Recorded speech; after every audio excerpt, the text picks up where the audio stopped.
ಪರ ವಿರೋಧದ ಬೆನ್ನಲ್ಲೇ ಸಮಾವೇಶಕ್ಕೆ ಗ್ರೀನ್ ಸಿಗ್ನಲ್ ಸಿಕ್ಕಿದೆ. ಅಭಿಮಾನಿಗಳ ಸಮಾವೇಶಕ್ಕೆ ಹೈಕಮಾಂಡ್ ಒಲವನ್ನ ವ್ಯಕ್ತಪಡಿಸಿರುವಂತದ್ದು. ಸಮಾವೇಶದ ಕುರಿತು ರಾಹುಲ್ ಜೊತೆ ಸಿಎಂ ಸಿದ್ದು ಚರ್ಚೆಯನ್ನ ನಡೆಸಿರುವಂತದ್ದು. ಹಾಸನದಲ್ಲಿ ಸಮಾವೇಶಕ್ಕೆ ರಾಹುಲ್ ಗಾಂಧಿ ಗ್ರೀನ್ ಸಿಗ್ನಲ್ ಕೊಟ್ಟಿದ್ದಾರೆ.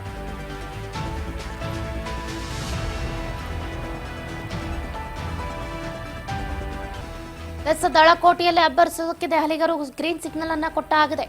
ಡಿಸೆಂಬರ್ 5ನೇ ತಾರೀಕು ಸಿದ್ದರಾಮಯ್ಯನವರ ನೇತೃತ್ವದಲ್ಲಿ ಬೃಹತ್ ಸಮಾವೇಶಕ್ಕೆ ಪರ ವಿರೋಧದ ಬೆನ್ನಲ್ಲೇ ಗ್ರೀನ್ ಸಿಗ್ನಲ್ ಸಿಕ್ಕಿದೆ. ಅಭಿಮಾನಿಗಳು ಈಗ ದಿಲ್ ಖುಷಿಯಾಗಿದ್ದಾರೆ. ಈಗಾಗಲೇ ರಾಹುಲ್ ಗಾಂಧಿ ಅವರೇ ಸಿಎಂ ಸಿದ್ದರಾಮಯ್ಯನವರ ಜೊತೆ ಚರ್ಚೆಯನ್ನ ನಡೆಸೋದಕ್ಕೆ ಮುಂದಾಗ್ತಾ ಇರುವಂತದ್ದು. ಹಾಸನದಲ್ಲಿ ಯಾವುದೇ ಅಡ್ಡಿ ಆತಂಕ ಬರಲಿ, ವಿಘ್ನ ಬರಲಿ, ನಾವಂತೂ ಈ ಸಮಾವೇಶವನ್ನ ನಿಲ್ಲಿಸೋದಿಲ್ಲ ಅಂತ ಇತ್ತ ಒಂದು ಕಡೆ ಸಿಎಂ ಸಿದ್ದರಾಮಯ್ಯನವರ ಪರಮಾಪ್ತರು ಮುಂದಾಗ್ತಿದ್ದಾರೆ. ಅಭಿಮಾನಿಗಳು ಈಗಾಗಲೇ ರೆಡಿ ಆಗಿದ್ದಾರೆ.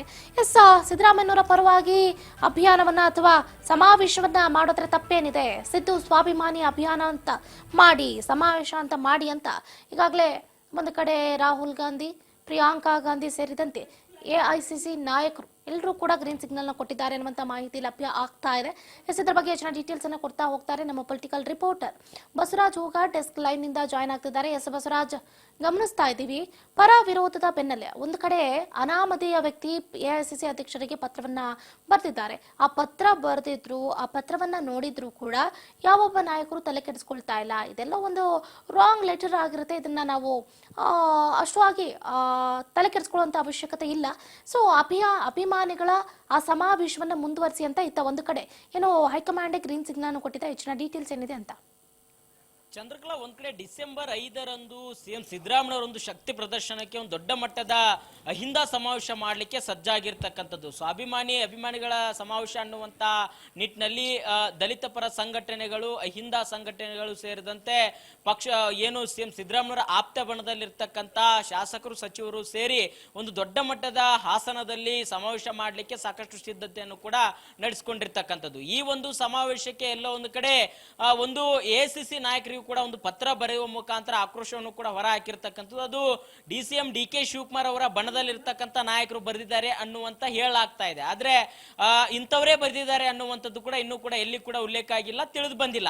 ಆದ್ರೆ ಆ ಪತ್ರದಲ್ಲಿ ಇರ್ತಕ್ಕಂಥದ್ದು ಎಲ್ಲ ಒಂದು ಕಡೆ ಸಿಎಂ ಸಿದ್ದರಾಮಯ್ಯವರು ಪಕ್ಷದಲ್ಲಿ ಎಲ್ಲಾ ಹುದ್ದೆಗಳನ್ನ ತೆಗೆದುಕೊಂಡ್ರು, ಎಲ್ಲವನ್ನು ಕೂಡ ತೆಗೆದುಕೊಂಡ್ರು ಸಹಿತ ಪಕ್ಷದ ಚಿಹ್ನೆಯನ್ನ ಬಿಟ್ಟು ಅವರು ಇಂಥ ದೊಡ್ಡ ಮಟ್ಟದ ಸಮಾವೇಶ ಮಾಡ್ತಾ ಇದ್ದಾರೆ. ಇದರಿಂದ ಏನ್ ಸಂದೇಶ ರವಾನೆ ಆಗುತ್ತೆ? ಹಲವಾರು ಬಾರಿ ಹಿಂದೆ ಕೂಡ ಇದೇ ರೀತಿಯಾಗಿರ್ತಕ್ಕಂಥ ಕಾರ್ಯಕ್ರಮಗಳನ್ನ ಮಾಡಿದ್ದಾರೆ. ಪಕ್ಷವನ್ನ ಬಿಟ್ಟು ಅವರು ಒಂದು ಪ್ರತಿಷ್ಠೆಗಾಗಿ ಏನಾದ್ರೂ ಮಾಡ್ತಾ ಇದ್ದಾರೆ ಅನ್ನುವಂತ ರೀತಿಯಲ್ಲಿ ಆ ಪತ್ರದಲ್ಲಿ ಉಲ್ಲೇಖವನ್ನ ಮಾಡಿರ್ತಕ್ಕಂಥದ್ದು. ಈ ಪತ್ರ ವೈರಲ್ ಆಗ್ತಿದ್ದಂತೆ ದೊಡ್ಡ ಮಟ್ಟದ ಸುದ್ದಿ ಆಗ್ಲಿಕ್ಕೆ ಆರಂಭಿಸಿತ್ತು. ಈ ಒಂದು ಬೆನ್ನಲ್ಲೇ ಅವರು ಕೂಡ ಪಕ್ಷದ ಚಿಹ್ನೆಯಲ್ಲೇ ಮಾಡೋಣ ಅನ್ನುವಂತ ನಿರ್ಧಾರಕ್ಕೂ ಕೂಡ ಆಪ್ತರು ಕೂಡ ಅಂದ್ರೆ ಸಿಎಂ ಸಿದ್ದರಾಮಯ್ಯ ಆಪ್ತರು ಕೂಡ ಅಂತ ಒಂದು ಚಿಂತನೆ ನಡೆಸ್ತಾ ಇದ್ದಾರೆ ಅನ್ನುವಂತ ಮಾಹಿತಿ ಕೂಡ ಸಿಗ್ತಾ ಹೋಯ್ತು. ಆದ್ರೆ ಇದೀಗ ಸಿಎಂ ಸಿದ್ದರಾಮಯ್ಯ ಈ ಸಮಾವೇಶದ ಕುರಿತಂತೆ ಹೈಕಮಾಂಡ್ ನಾಯಕರ ಜೊತೆ ಚರ್ಚೆ ನಡೆಸಿದ್ದಾರೆ ಅನ್ನುವಂಥದ್ದು ಕೂಡ ಮಾಹಿತಿ ತಿಳಿದು ಬರ್ತಾ ಇದೆ. ಈಗಾಗಲೇ ರಾಹುಲ್ ಗಾಂಧಿ ಅವ್ರನ್ನ ಮತ್ತೆ ಪ್ರಿಯಾಂಕಾ ಗಾಂಧಿ ಅವ್ರನ್ನ ಭೇಟಿ ಮಾಡಿ ಒಂದಿಷ್ಟು ಪ್ರಿಯಾಂಕಾ ಗಾಂಧಿ ಅವರು ಏನು ಲೋಕಸಭಾ ಉಪ ಚುನಾವಣೆಯಲ್ಲಿ ಗೆಲುವನ್ನು ಸಾಧಿಸಿದ್ದಾರೆ, ಅವರಿಗೆ ಶುಭಾಶಯನ್ನು ಕೂಡ ತಿಳಿಸಿರ್ತಕ್ಕಂಥದ್ದು. ಇತ್ತ ರಾಹುಲ್ ಗಾಂಧಿ ಅವರು ಕೂಡ ರಾಜ್ಯದಲ್ಲಿ ಡಿಸೆಂಬರ್ 5ರಂದು ದೊಡ್ಡ ಮಟ್ಟದ ಸಮಾವೇಶ ಮಾಡ್ಲಿಕ್ಕೆ ಏನು ಸಿದ್ಧರಾಗ್ತಾ ಇದ್ದಾರೆ, ಅದ್ರ ಬಗ್ಗೆ ಕೂಡ ಸಮಗ್ರವಾಗಿರ್ತಕ್ಕಂಥ ವರದಿಯನ್ನು ಕೂಡ ಒಪ್ಪಿಸಿರ್ತಕ್ಕಂಥದ್ದು. ಆ ಸಮಾವೇಶ ಮಾಡುವಂಥದ್ದು ಸ್ವಪ್ರತಿಷ್ಠೆಗಲ್ಲ, ಇದು ಪಕ್ಷದ ಹಿತದೃಷ್ಟಿಯಿಂದಲೂ ಕೂಡ ಹೌದು. ಯಾಕಂತಂದ್ರೆ ಒಂದ್ ಕಡೆ ಮುಂಬರ್ತಕ್ಕಂಥ ತಾಲೂಕ್ ಪಂಚಾಯತಿ ಮತ್ತು ಜಿಲ್ಲಾ ಪಂಚಾಯತಿ ಚುನಾವಣೆಗಳು ಕೂಡ ಇದು ಸಹಕಾರಿ ಆಗುತ್ತೆ. ಯಾಕಂದ್ರೆ ಜೆಡಿಎಸ್ ನ ಭದ್ರಕೋಟೆ ಆಗಿರ್ತಕ್ಕಂಥ ಹಾಸನ ಜಿಲ್ಲೆಯಲ್ಲಿ ಮಾಡ್ತಕ್ಕಂಥ ದೊಡ್ಡ ಮಟ್ಟದ ಪಕ್ಷಕ್ಕೆ ಪ್ಲಸ್ ಪಾಯಿಂಟ್ ಆಗುವಂತದ್ದು. ಹಾಗಾಗಿ ಇದರಲ್ಲಿ ಯಾವುದೇ ರೀತಿ ಸ್ವಹಿತಾಸಕ್ತಿ ಇಲ್ಲ. ಇದು ಪಕ್ಷದ ಅಡಿಯಲ್ಲಿ ಮತ್ತೆ ಅಹಿಂದ ಒಂದು ಒಕ್ಕೂಟದ ವರ್ಗದ ಅಡಿಯಲ್ಲಿ ಕೂಡ ನಡೆಯುತ್ತೆ ಅನ್ನುವಂಥದ್ದನ್ನು ಕೂಡ ಸಮಗ್ರವಾಗಿ ತಿಳಿಸಿರ್ತಕ್ಕಂಥ ಸಿಎಂ ಸಿದ್ದರಾಮಯ್ಯ ಅವರು ಇದಕ್ಕೆ ರಾಹುಲ್ ಗಾಂಧಿ ಅವರು ಕೂಡ ಹಾಗಾದ್ರೆ ಈ ಸಮಾವೇಶನ ಮಾಡಿ ಅನ್ನುವಂಥದ್ದು ಕೂಡ ಗ್ರೀನ್ ಸಿಗ್ನಲ್ ಕೊಟ್ಟಿದ್ದಾರೆ ಅನ್ನುವಂತ ಮಾಹಿತಿ ಕೂಡ ತಿಳಿದು ಬರ್ತಾ ಇದೆ. ಚಂದ್ರಕಲಾ, ದೇವೇಗೌಡರ ಕರ್ಮಭೂಮಿಯಲ್ಲೇ ಈ ಸಮಾವೇಶವನ್ನ ನಡೆಸೋದಕ್ಕೆ ಮುಂದಾಗ್ತಾ ಇದ್ದಾರೆ. ಒಂದು ಕಡೆ ಹೇಳ್ತಾ ಇದ್ದೀವಿ 25 ವರ್ಷಗಳ ಹಿಂದೆ ತುಂಬಿದ್ದಂತಹ ಸಮಾವೇಶ ಅಂತಾನೆ ಹೇಳ್ಬೋದು, ಸಿದ್ದು ಸ್ವಾಭಿಮಾನಿ ಸಮಾವೇಶ. ಈಗ ಮತ್ತೊಮ್ಮೆ ಡಿಸೆಂಬರ್ 5ನೇ ತಾರೀಕು ಏನು ಮಾಜಿ ಪ್ರಧಾನಿ ದೇವೇಗೌಡರ ಕರ್ಮಭೂಮಿಯಲ್ಲಿ ನಡೆಸೋದಕ್ಕೆ ಸನ್ನದ್ಧರಾಗ್ತಾ ಇದ್ದಾರೆ. ಎಷ್ಟರ ಮಟ್ಟಿಗೆ ವರ್ಕೌಟ್ ಆಗಬಹುದು ಅಂತ? ಚಂದ್ರಕಲಾ, ಒಂದ್ ಕಡೆ ಸಿಎಂ ಸಿದ್ದರಾಮಯ್ಯ ವಿರುದ್ಧವಾಗಿ ಒಂದ್ ಕಡೆ ಹಲವಾರು ಪ್ರಕರಣ ಕೂಡ ಕೇಳುವಂತ ಸಂದರ್ಭದಲ್ಲಿ ಮೂಡ ಪ್ರಕರಣ ಆಗಿರ್ಬೋದು, ವಾಲ್ಮೀಕಿ ಹಗರಣ ಆಗಿರ್ಬೋದು, ಇವೆಲ್ಲ ಹಗರಣಗಳನ್ನ ಸಿಎಂ ಸಿದ್ದರಾಮಯ್ಯ ನೇತೃತ್ವದ ಸರ್ಕಾರದ ವಿರುದ್ಧವಾಗಿ ಮಾಡಿರ್ತಕ್ಕಂಥ ವಿಪಕ್ಷಗಳು ದೊಡ್ಡ ಮಟ್ಟದಲ್ಲಿ ಹೋರಾಟಕ್ಕೆ ಸಜ್ಜಾಗಿರ್ತಕ್ಕಂಥದ್ದು. ಹಾಗಾಗಿ ವಿಪಕ್ಷಗಳಿಗೆ ಒಂದ್ ಕಡೆ ಟಕ್ಕರ್ ಕೊಡಬೇಕು, ಕಾಂಗ್ರೆಸ್ ಪಕ್ಷದ ಒಂದಿಷ್ಟು ಗ್ಯಾರಂಟಿಗಳನ್ನು ಕೂಡ ಅದರ ಮಹತ್ವವನ್ನು ಕೂಡ ತಿಳಿಸಬೇಕು ಅನ್ನುವಂತ ನಿಟ್ಟಿನಲ್ಲಿ ಕೂಡ ಸಿಎಂ ಸಿದ್ದರಾಮಯ್ಯವರು ಈ ಒಂದು ಸಮಾವೇಶಕ್ಕೆ ಮುಂದಾಗಿರ್ತಕ್ಕಂಥದ್ದು.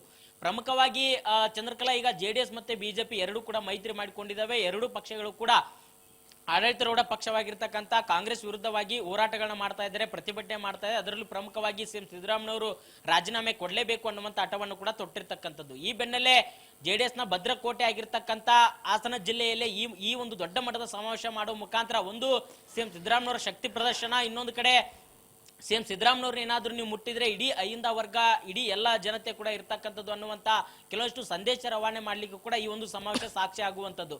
ಇನ್ನೊಂದು ಪ್ರಮುಖವಾಗಿ ಈ ಒಂದು ಸಮಾವೇಶ ಮಾಡುವ ಮುಖಾಂತರ ಅಹಿಂದ ವರ್ಗವನ್ನ ಮತ್ತಷ್ಟು ಕಾಂಗ್ರೆಸ್ ಪಕ್ಷದ ವಶದಲ್ಲಿ ಇಟ್ಟುಕೊಳ್ಳುವಂತ ಪ್ರಯತ್ನ, ಇನ್ನೊಂದು ಕಡೆ ವಿಪಕ್ಷಗಳು ಕೂಡ ಟಕ್ಕರ್ ಕೊಡುವಂತ ಪ್ರಯತ್ನ. ಮತ್ತೊಂದು, ಈಗ ಸಿಎಂ ಸಿದ್ದರಾಮಯ್ಯವರು ಕೂಡ ರಾಹುಲ್ ಗಾಂಧಿ ಅವರಿಗೆ ಒಂದಿಷ್ಟು ತಿಳಿಸಿದ್ದಾರೆ.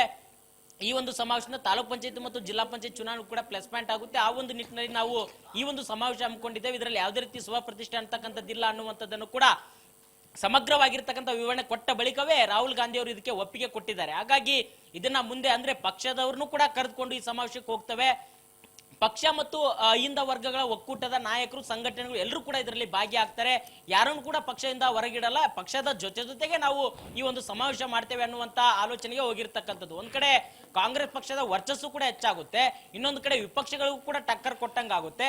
ಹಾಗಾಗಿ ಈ ಒಂದು ಸಮಾವೇಶ ಮಾಡ್ತಕ್ಕಂಥ ಉದ್ದೇಶ ಅನ್ನುವಂತ ಒಂದು ಮಾಹಿತಿಯನ್ನ ಇವತ್ತು ರಾಹುಲ್ ಗಾಂಧಿ ಅವರಿಗೆ ಸಿಎಂ ಸಿದ್ದರಾಮಯ್ಯ ತಿಳಿಸಿರ್ತಕ್ಕಂಥದ್ದು. ಈ ಒಂದು ನಿಟ್ಟಿನಲ್ಲಿ ಹಾಗಾದ್ರೆ ಈ ಸಮಾವೇಶ ಮಾಡಿ ಅನ್ನುವಂಥದ್ದನ್ನು ಕೂಡ ರಾಹುಲ್ ಗಾಂಧಿ ಅವರು ಹೇಳಿದ್ದಾರೆ ಅನ್ನುವಂಥ ಮಾಹಿತಿ ಸಿಗ್ತಾ ಇದೆ. ಇತ್ತ ಒಂದ್ ಕಡೆ ಡಿಸಿಎಂ ಡಿ.ಕೆ. ಶಿವಕುಮಾರ್ ಆಪ್ತ ಬಣದಲ್ಲಿರ್ತಕ್ಕಂಥ ನಾಯಕರು ಸಾಕಷ್ಟು ಒಂದ್ ಕಡೆ ಇದಕ್ಕೆ ವಿರೋಧವನ್ನು ವ್ಯಕ್ತಪಡಿಸ್ತಾ ಇದ್ದಾರೆ. ಯಾಕಂತಂದ್ರೆ ಈಗ ಹಲವಾರು ಶಕ್ತಿ ಪ್ರದರ್ಶನಕ್ಕೆ ಸಿಎಂ ಸಿದ್ದರಾಮಯ್ಯ ಅವರು ಸಾಕ್ಷಿ ಆಗ್ತಾ ಇದ್ದಾರೆ. ಅವರ ಅಭಿಮಾನಿ ಬಳಗು ಕೂಡ ಒಂದ್ ಕಡೆ ಈ ರೀತಿಯಾಗಿರ್ತಕ್ಕಂಥ ಒಂದು ಮಾತುಗಳನ್ನು ಕೂಡ ಆಡ್ತಾ ಇದ್ದಾರೆ. ಹಾಗಾಗಿ ಇದು ಎಷ್ಟರ ಮಟ್ಟಿಗೆ ಸರಿ ಅನ್ನುವಂಥದ್ದು ಹೇಳಿದ್ರು ಸಹಿತ ಹೈಕಮಾಂಡ್ ನಾಯಕರು ಪಕ್ಷದ ಹಿತ ದೃಷ್ಟಿಯಿಂದ ಇದನ್ನ ಮಾಡಿ ಅನ್ನುವಂತ ನಿಟ್ಟಿನಲ್ಲಿ ಕೂಡ ಒಪ್ಪಿಗೆ ಕೊಟ್ಟಿದ್ದಾರೆ. ಆ ಹಿನ್ನೆಲೆಯಲ್ಲಿ ಇದನ್ನ ಮಾಡ್ಲಿಕ್ಕೆ ಮುಂದುವರಿತಾ ಇದ್ದಾರೆ ಸಿಎಂ ಸಿದ್ದರಾಮಯ್ಯವರು ಮತ್ತೆ ಅವರ ಆಪ್ತ ಬಳಗ ಅನ್ನುವಂತ ಮಾಹಿತಿ ಕೂಡ ಸಿಗ್ತಾ ಇದೆ. ಚಂದ್ರಕಲಾ, ಎಸ್ ಬಸವರಾಜ್, ನಿಮ್ಮ ಹತ್ರ ಮತ್ತಷ್ಟು ಮಾಹಿತಿಯನ್ನ ತಗೊಳ್ತಾ ಹೋಗ್ತೀನಿ, ಪ್ಲೀಸ್ ಹೋಲ್ಡ್ ಆನ್.